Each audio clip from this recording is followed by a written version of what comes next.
on while he was talking to those of you out there. Who knows what people tape recorded me saying earlier this afternoon? Ladies and gentlemen, Scott McInnes. It's good to see you. So again, sir, the 5-minute opening statement, and the 2 questions that the organization wanted you to address. What are the top 1 or 2 issues for the industry that your administration would focus on? And if elected, what do you do to incent the industry to do business in Colorado? All right, first of all, it's kind of a hazard of the occupation. You never have a live mic with Adam. So I said, don't worry, the mic will be live here for the next 15 minutes. I said, mic me right before we go on. Look, it's great to be here. Your industry is absolutely critical for the state of Colorado. We have lost a lot of economic momentum because of self-inflicted injuries by the government and the leadership we have in Colorado. Capital flees uncertainty. It's very clear. Your industry puts a lot of capital in the ground. Unfortunately, the situation we're in today, we've got a low-price environment. Thanks, this is good news for the country, maybe bad news for us, but across the country, they're now deploying the technology on the horizontal drilling, the fracking, and so on and so forth that was perfected or really innovated in Colorado, and now we have massive competition across the country, and then you put on top of it what the Wall Street Journal calls the most dramatic rules and regulations in the United States. That's how we lose jobs, Adam. You want to know what I'm going to do first as governor? We're going to bring jobs back to Colorado. Colorado will be open for business, and you and your industry will have predictability.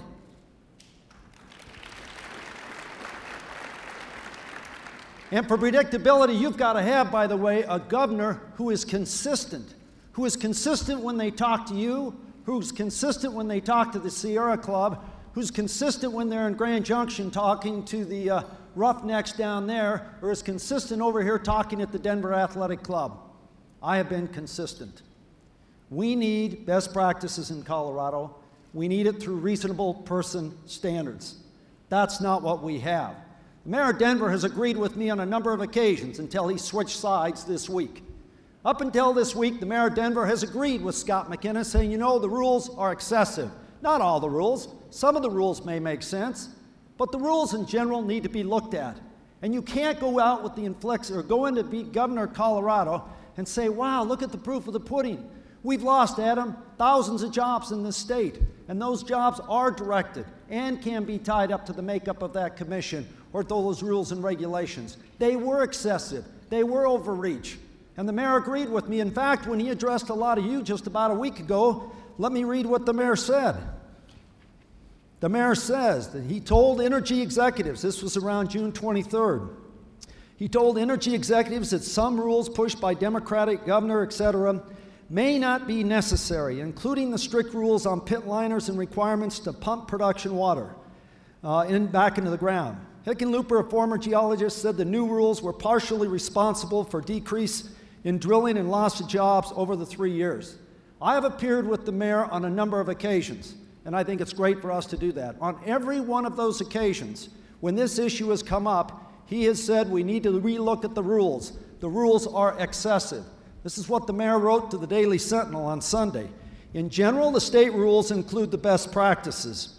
Both of my opponents want to rewrite the rules, but that would be a mistake. And I quote from the mayor, I would not throw out or roll back rules regulating oil and gas extraction in our state. Mayor, there are some rules that don't make sense. We have to give, and it impacts our certainty in this state. Where our problem really began here was kind of the anti-energy, kind of the anti-legacy energy through a lot of this, renewables and through Ritter's program. The legislature put together a bill, and let me read to you, and it kind of wraps up the difference between my opponent and I and kind of what happens when we've got a legislature that doesn't have a clear understanding of what you're about, the money that's provided for our schools, for our roads, those jobs, the beauty of that energy for our state. This is the act, and the title of the act is concerning the Oil and Gas Commission, and in connection thereof, directing the commission to foster oil and gas development, et cetera, et cetera. Now, I'm the only one running for this office that has any experience on public lands. I'm the only one that's ever served in the legislature. I'm the only one that's been chairman of the Natural Resources Committee, obviously, for years. I had the Rhone Plateau. I represented that part of Western Slope for 22 years, and all the Western Slope for 12 years. I grew up out there. My wife's a cattle rancher. We're pioneer families. We understand the environment. We care about the environment. I put wilderness areas, the Spanish Peaks. Those are my wilderness areas. The Great Sand Dunes National Park, that's mine. I guess it's the good Lord's. I got it to be designated a national park. We have the Black Canyons. We can go on and on. We know how to reach a balance, but it's a little tough for us to stomach somebody from the city that comes out to us at our jobs. And by the way, the jobs to the city are huge. 39,000 jobs in the metro area tied to your business. $12 million. So let me wrap it with this. The act, the legislative declaration. Under Colorado law, the legislative declaration, it's declared to be in the public interest to foster, encourage, and promote. The legislature, by the way, without objection from the mayor, struck the words encourage and promote. That's the path the state has gone down. That's the path that you get to choose. Do you want to continue down that path, or do you want a governor that understands common sense, reasonable balance, and the need for predictability for business? Thank you, sir. Have you? Right. Over in the nice comfy chair. Okay, let's expound on that. You said capital flees uncertainty. I've heard you say it many times. Couldn't you argue, let me play devil's advocate with you, that the rules that are now in place are certainty, and they don't happen to necessarily jibe with what the crowd wants, but there is certainty. By reopening them, don't you once again lead to uncertainty? Oh yeah, there's certainty. Get the heck out of Colorado. Why don't you go to Texas, Wyoming, Kentucky, you know, to the Barnett down there, the Marcellus? That's what it's cost us. Look at what the Wall Street Journal said about it. Yeah, there's certainty. That's why Colorado went from being one of the highest rated states to do business in. And remember, not just for the industry. We're talking about jobs. We're talking about roads. We're talking about the people that go buy the big pickups. And I mean, this is huge for our economy. Yeah, there's certainty. The Wall Street Journal says we now have the worst, toughest regulations in the United States. It's overreach. In the legislative process, when I was a majority leader, or I was the chairman of the Natural Resource Committee, which I was for years, or Ways and Means Committee, you know, we would get proposals in, and generally they would be one way over here, one way over here. Leadership brings it to, for example, best practices, what we had in Colorado.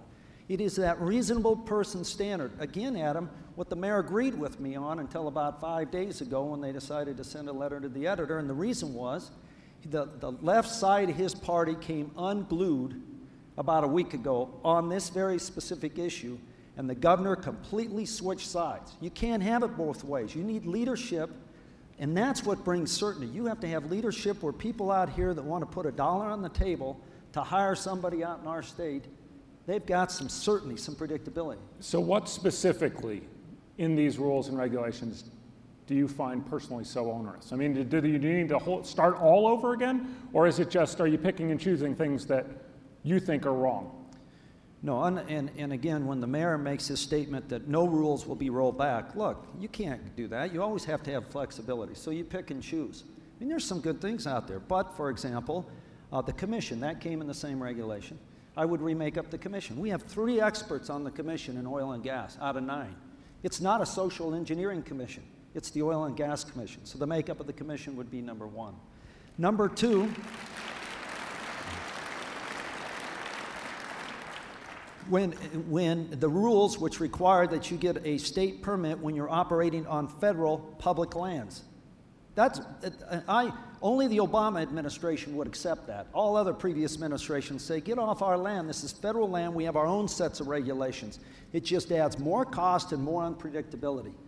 One of the things that I thought, the surface disturbance. Even if you own the surface, now you've got water rights, you've got mineral rights, you've got surface rights, and you can break the mineral rights down into categories. Even if you have all 3 of those ownerships,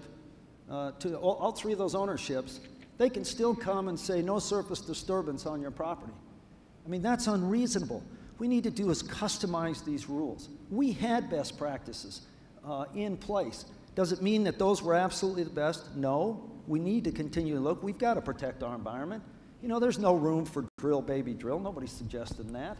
On the other hand, we don't need to be number one as the worst state in the business, the worst state in the nation to do business in, with what happens to be one of the most important economic growth engines that our state has for the future. So I asked this question, Mr. Mays, what role does this industry play then in the state's recovery? Absolutely critical. It is a role. We can get back into the competitive arena. Remember when these rules and regulations went into place? The administrations thought there wasn't much place for you to go. You're going to have to take it. Well, what happened all of a sudden? We started, fracking and things like that, and that opened it up. So now we have competition. So the question is, how do we get back into the competitive arena? To get back into the competitive arena, we need to look each one of you in the eye and say, number one, you'll have a governor that's consistent. Number two, Colorado will be open for business. We want you. We want those jobs. You have responsibilities when you come to this state, but it's a partnership. We're stakeholders. This thing can work. Come back to Colorado. The atmosphere is going to change when I become governor. We will be pro-jobs. It doesn't mean you roll over the top of us. It means we have reasonable, pragmatic, and the kind of predictability that let these people know, look, your capital is as safe in Colorado as it could be in any other state in this country. How much of a factor do you think the rules and regulations made as opposed to just the general economic state that's going on right now in this country and in this world, frankly? Now, that's an excellent question. And of course, we know the national economy went down, and we lost 115,000 jobs last year. Adam, while we're having lunch today, there's about 250 of our fellow citizens that are figuring out how they're going home tonight to explain to their family, he or she, that they just lost their job and they're the bread earner. So when you take a look at where we need to be and where these jobs, and are those job losses all part of the national economy, the answer is no. And you can graph it. You can quantify it. You can quantify it fairly simply. You take a very simple comparison. You take the decline, the national decline in jobs. You adjust it for people, you do your typical adjustments. Then take your decline in Colorado, and you will see there's a difference. And it's that difference in the measure of decline that's your margin. Those are the self-inflicted jobs I talk about. Mm-hmm. There is no question, and you can ask many people in this industry, especially when competition opened up, when the low-rate environment came into place, that these rules have negatively impacted this industry. I've met people in the industry like Williams or in Canada who have a lot of capital in the ground out there, and they're doing what they need to do. But I haven't met anybody yet that told me these rules and regulations help them produce jobs or help their industry thrive in this state. It is very critical for the recovery of this state. You can look at agriculture, energy, you can look at medical, and we've got a couple other issues. Those are about the only growth engines we got that if we put the key in the ignition, it'll start. We have about 4 minutes left. Let's talk about the renewable side of this and the portfolio that was set aside.